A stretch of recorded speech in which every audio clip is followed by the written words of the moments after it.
दोस्तों, आज हम एक्सप्लेन करने वाले हैं एक कमाल की मर्डर मिस्ट्री को जो आपका दिमाग घुमा देगी। इसलिए वीडियो को अभी लाइक कर दीजिए। हम चलिए कहानी शुरू करते हैं। तो कहानी की शुरुआत एक आदमी अब्राहम से होती है जो कि एक लोहे का 2 मुंह वाला वेपन बनवा रहा होता है। यहाँ से सीन एक जंगल में शिफ्ट होता है जहाँ कुछ लोग एक रास्ते से जा रहे होते हैं। तभी वहाँ उन्हें एक फोन और कार दिखाई देती है। अब जब वो फोन को चेक करते हैं तो उसमें उन्हें सुपरस्टार रवि वर्मन का वॉलपेपर दिखाई देता है और ये देखकर उन्हें लगता है कि शायद ये रवि का ही फोन होगा। तभी उन्हें आगे खून की कुछ बूंदें भी दिखाई देती हैं, जिसको जब वो फॉलो करते हैं तो उन्हें एक पेड़ पर एक बोरा लटका हुआ दिखाई देता है जिससे खून टपक रहा था। अब ये सब देखकर उनके होश उड़ जाते हैं और वो तुरंत पुलिस वालों को बुला लेते हैं। इसके बाद वहाँ पहुंचकर पुलिस तुरंत अपनी जांच शुरू कर देती है और इस केस को एएसपी विंसी अब्राहम नाम की एक ऑफिसर लीड कर रही थी।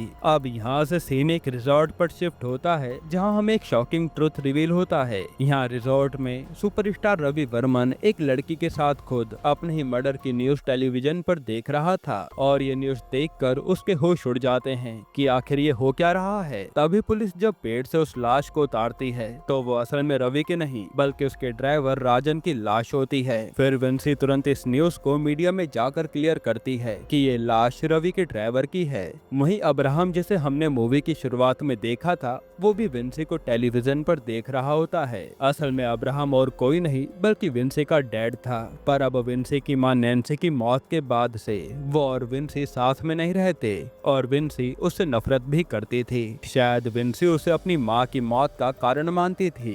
खैर, अब रवि के ड्राइवर की लाश को पोस्टमार्टम करने के लिए ले जाया जाता है जहां डॉक्टर शेरिल एग्जामिन के बाद बताती हैं कि उस आदमी को बहुत अजीब तरीके से मारा गया है। असल में उस आदमी की मौत हार्ट स्ट्रोक की वजह से हुई है, पर उसके मरने के बाद एक डुअल पॉइंटेड वेपन से उसके शरीर पर निशान बनाए गए हैं जिन्हें देखकर ऐसा लग रहा है कि शायद उसकी मौत उस वेपन से हुई है और उसके दोनों सोल्स पर 26 लिखा हुआ है। तब ये सब देखकर विंसी समझ जाती है कि शायद किलर उन्हें कोई मैसेज देना चाह रहा है, मगर क्या ये अब भी एक राज है। तभी फोरेंसिक टीम में से एक आदमी विंसी को कॉल करके बताता है कि उस गाड़ी में राज, उसके ड्राइवर और एक लड़की के फिंगरप्रिंट्स मिले हैं जिसका शू नंबर 8 है। अब ये सुनकर विंसी रवि से पूछताछ करने के लिए जाती है जहां उसे पता चलता है कि असल में रवि का एक लड़की के साथ अफेयर है और वो उस दिन उसी लड़की के साथ रिजॉर्ट गया था। खैर, अब यहाँ से सीन अब्राहम पर शिफ्ट होता है जो अपनी बीवी नैन्सी की डेथ एनिवर्सरी पर एक पुराने घर के पास आता है। तभी उसे फ्लैशबैक की कुछ मेमोरीज याद आने लगती हैं। कुछ समय पहले अब्राहम भी एक पुलिस वाला था। उस समय अब्राहम को एक न्यूज मिलती है कि चैको नाम का एक क्रिमिनल पुराने खंडर के पास है। ये सुनकर अब्राहम तुरंत उसे पकड़ने के लिए जाता है और वो वहाँ पहुंचकर देखता है कि चैको ने एक आदमी को पेड़ से बांध रखा है और अपने बुलसाई वेपन की मदद से उसे मारने जा रहा है। तभी एक लड़की की उसे आवाज आती है और वो जंगल की तरफ भागने लगता है। ये देखकर अब्राहम भी उसके पीछे जाता है। तब उन दोनों के बीच में काफी फाइट होती है जिसमें चैको अचानक अपना वेपन अब्राहम के हाथ में घुसा देता है, पर तभी पुलिस वहाँ आ जाती है और वो पकड़ा जाता है। अब यहाँ से सीन वापस प्रेजेंट में शिफ्ट होता है और एक कब्रिस्तान से पुलिस को कॉल आता है। फिर जब विंसी वहाँ पहुँचती है तो वहाँ एक कब्र के ऊपर 26 लिखा होता है। फिर जब वहाँ उस कब्रिस्तान के वॉचमैन से इस बारे में पूछते हैं तो वो बताता है कि कुछ देर पहले उसने एक आदमी को इस कब्र के ऊपर कुछ लिखते हुए देखा था और जब वो उसे बुलाने लगा तो वो आदमी जल्दी से वहाँ से भाग गया और उसने जाते समय कोई चीज पास के कुएं में फेंक दी थी।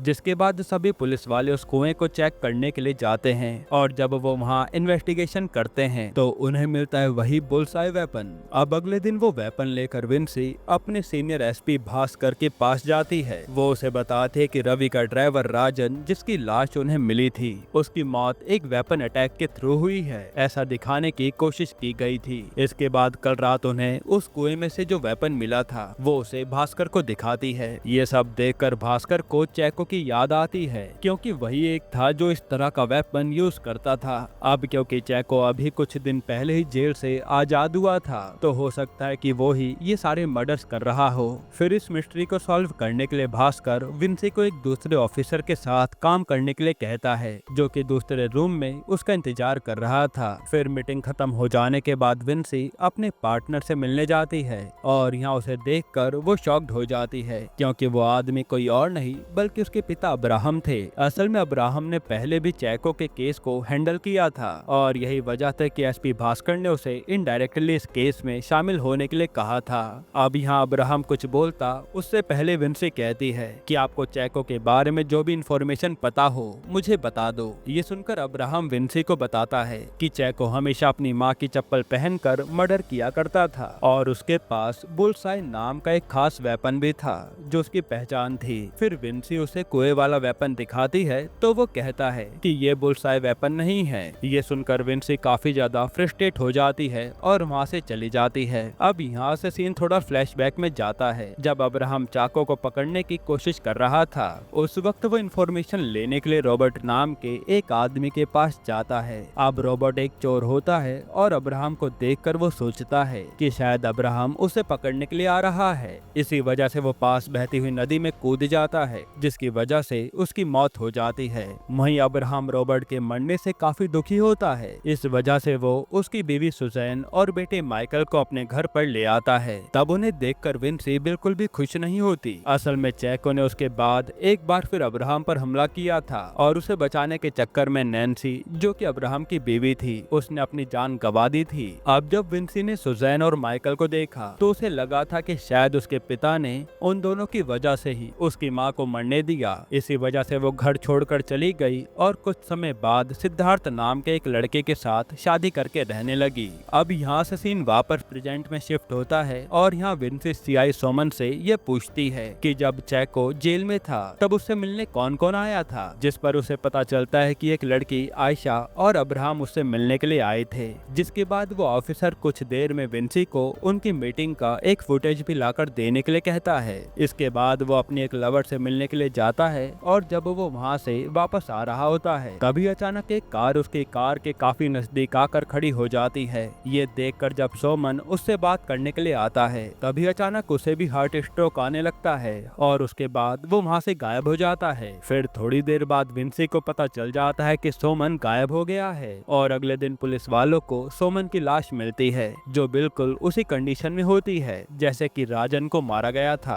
उसकी कार में एक तरह की पॉइजनस गैस भरी हुई थी और उस पर लिखा था नंबर 8। फिर जब उसकी लाश को पोस्टमार्टम के लिए भेजा जाता है तो उसके सोल्स पर भी नंबर 8 लिखा हुआ था। अब इन सब के बाद अब्राहम इस केस को थोड़ा पर्सनली हैंडल करने लगता है। वो एक डॉक्टर के पास जाता है और पूछता है कि क्या ये वेपन चैको का हो सकता है, जिस पर डॉक्टर भी साफ मना कर देते हैं कि ये पॉसिबल नहीं है। फिर डॉक्टर उसे कहता है कि आखिर तुम इस केस से दूर क्यों नहीं हो जाते, क्योंकि इसी वजह से ही तुम्हारी जॉब गई थी ना। अब यहाँ से सीन एक बार फिर फ्लैशबैक में जाता है उसी दिन पर जब अब्राहम को चैको का पता चला था। उस दिन असल में अब्राहम अकेला नहीं बल्कि नैन्सी के साथ था, तो वो नैन्सी को गाड़ी में छोड़कर उस खंडर में जाता है। पर काफी देर होने के बाद नैन्सी भी उसे ढूंढते हुए उसी घर में आ जाती है और वो अब्राहम को आवाज देने लगती है।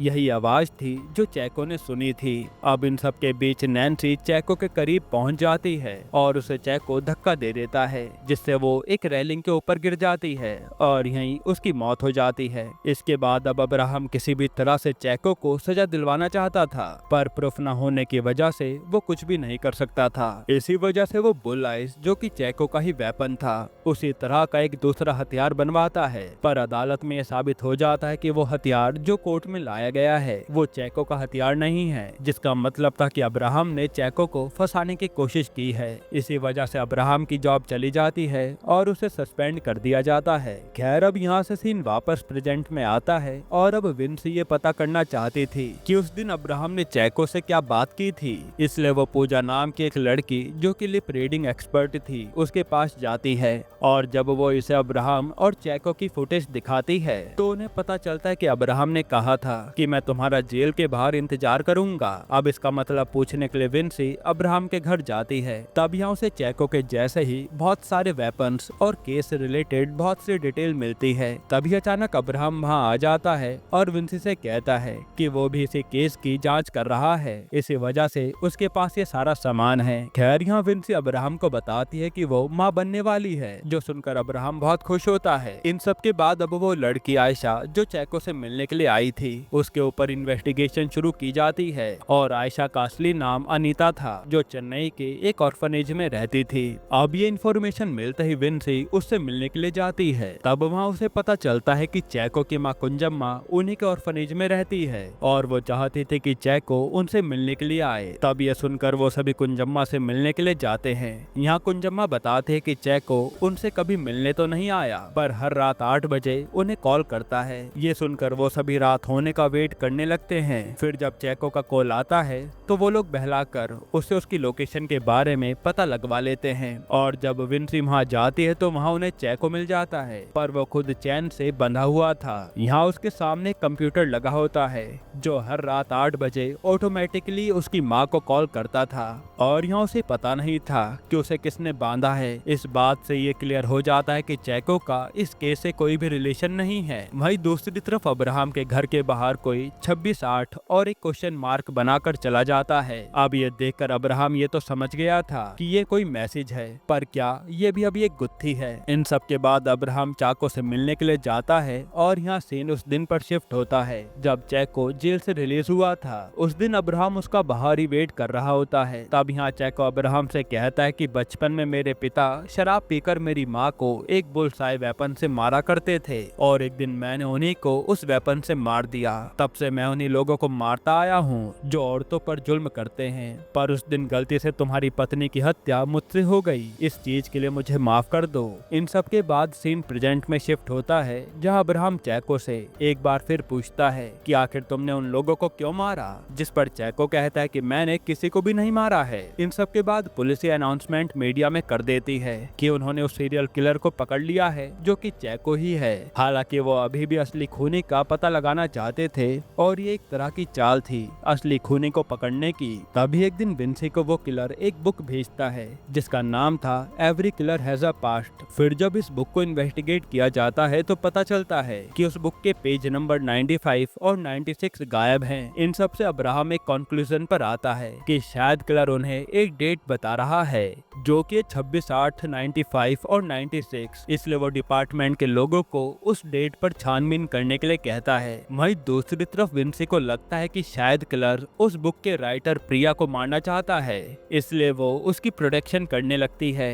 पर किलर प्रिया के पति जयशंकर को उसकी गाड़ी में जिंदा जला देता है, जिससे अब विंसी बहुत ज्यादा फ्रस्ट्रेट हो जाती है। वहीं दूसरी तरफ माइकल अब्राहम को बताता है कि 1994 की एक फोटो में साइमन नाम का एक बंदा है जिसके बारे में उन्हें पता करना चाहिए। तब इसके बाद अब्राहम और माइकल साइमन के गांव जाते हैं जहां वो एक औरत से उसके बारे में पूछते हैं। तब उन्हें पता चलता है कि साइमन एक लोअर कास्ट का बंदा था। उसे चर्च ने उसके पिता का अंतिम संस्कार करने की इजाजत नहीं दी, इसी वजह से वो गांव के लोगों से बहुत नाराज था। फिर कुछ समय बाद उसे विनीता नाम की एक अपर कास्ट की लड़की से प्यार हो गया और जब गांव वालों को ये बात पता चली तो उन्होंने विनीता की शादी तय कर दी और वो डेट जो अब्राहम को मिली थी वो एक्चुअल में विनीता की शादी की ही डेट थी, जिससे ये तो क्लियर हो गया कि किलर उन्हें यही बताना चाह रहा था। अब अब्राहम पूछता है कि साइमन कहाँ पर है, जिस पर वो औरत कहती है कि विनीता की शादी के बाद से वो गायब है और एक बार एक खबर आई थी कि साइमन ने चर्च का गोल्ड क्रॉस चुराया है,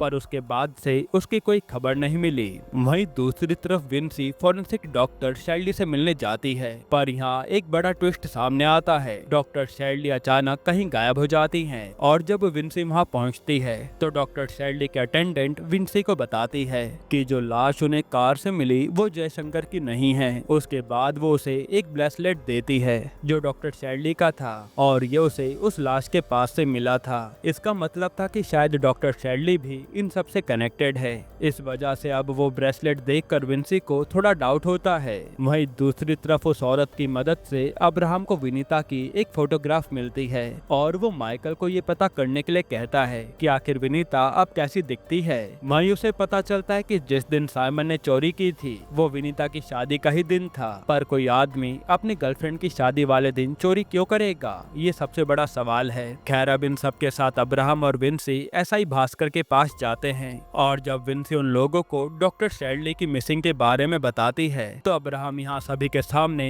एक बड़ा सच रिवील करता है। वो बताता है कि डॉक्टर शैडली को मैंने ही अरेस्ट करवाया है क्योंकि विनीता और कोई नहीं वही है। और जब मैं इस केस की जांच कर रहा था तो मुझे पता चला कि डॉक्टर शैडली ने चेको के ऊपर रिसर्च की है। इससे मुझे उस पर शक हुआ, इसलिए मैंने उसके घर में जांच करवाई, जिससे मुझे ये पता चल गया कि डॉक्टर शैडली विनीता है और अब तक जो भी लोग मरे हैं वो शैडली के भाई बेनेट के दोस्त थे। इसके बाद विंसी डॉक्टर शैडली से पूछताछ करने जाती है, जहां डॉक्टर शैडली विंसी को एक वीडियो दिखाती है जिसमें जयशंकर अभी भी जिंदा होता है और उस वीडियो में जयशंकर पूरे सच को रिवील करता है। असल में जब विनीता की शादी तय हो गई थी तब भी साइमन उसके पीछे था। शादी वाले दिन विनीता साइमन के साथ भाग निकली, पर उसके भाई बेनेट और उसके दोस्तों ने उन्हें पकड़ लिया और उन लोगों ने साइमन और विनीता को बहुत मारा, यहाँ तक कि उन्होंने साइमन को तो खत्म ही कर दिया। फिर उन्होंने चर्च का गोल्डन क्रॉस चुरा कर उसकी लाश के साथ दफना दिया ताकि सभी को यही लगे कि उसने क्रॉस चुराया था।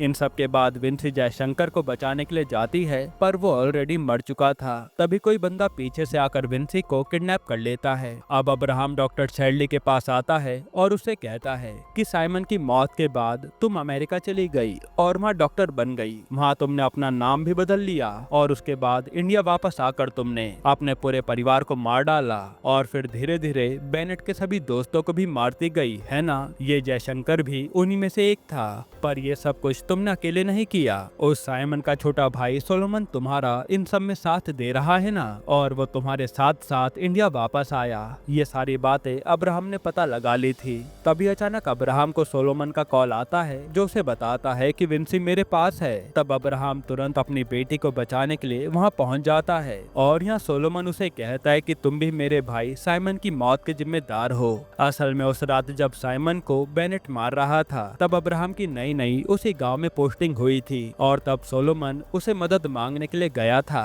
पर अब्राहम की बेटी यानी विंसी की तबीयत उस समय काफी खराब थी, इसी वजह से वो उस समय उसकी मदद नहीं कर पाया था। खैर इन सब के बाद उन दोनों के बीच में काफी लड़ाई होती है, जिसमें अब्राहम उसी बुलसाई वेपन जो कि उसने मूवी की शुरुआत में बनवाया था उससे सोलोमन को मार देता है। इन सब के बाद उसे 3 साल की सजा हो जाती है, पर अब सब कुछ ठीक हो चुका था क्योंकि असली खूनी तो मारा गया। फिर विंसी भी अपने पिता को माफ कर देती है। इसी के साथ ये मूवी खत्म होती है। दोस्तों आपको ये मूवी कैसी लगी हमें कमेंट में जरूर बताइएगा, और इसके अलावा आप कौन सी मूवी का एक्सप्लेनेशन चाहते हैं वो भी कमेंट कीजिएगा। बाकी अगर आपको हाल ही में आई एक कमाल की मूवी देखनी है तो आप ये वीडियो देख लीजिए।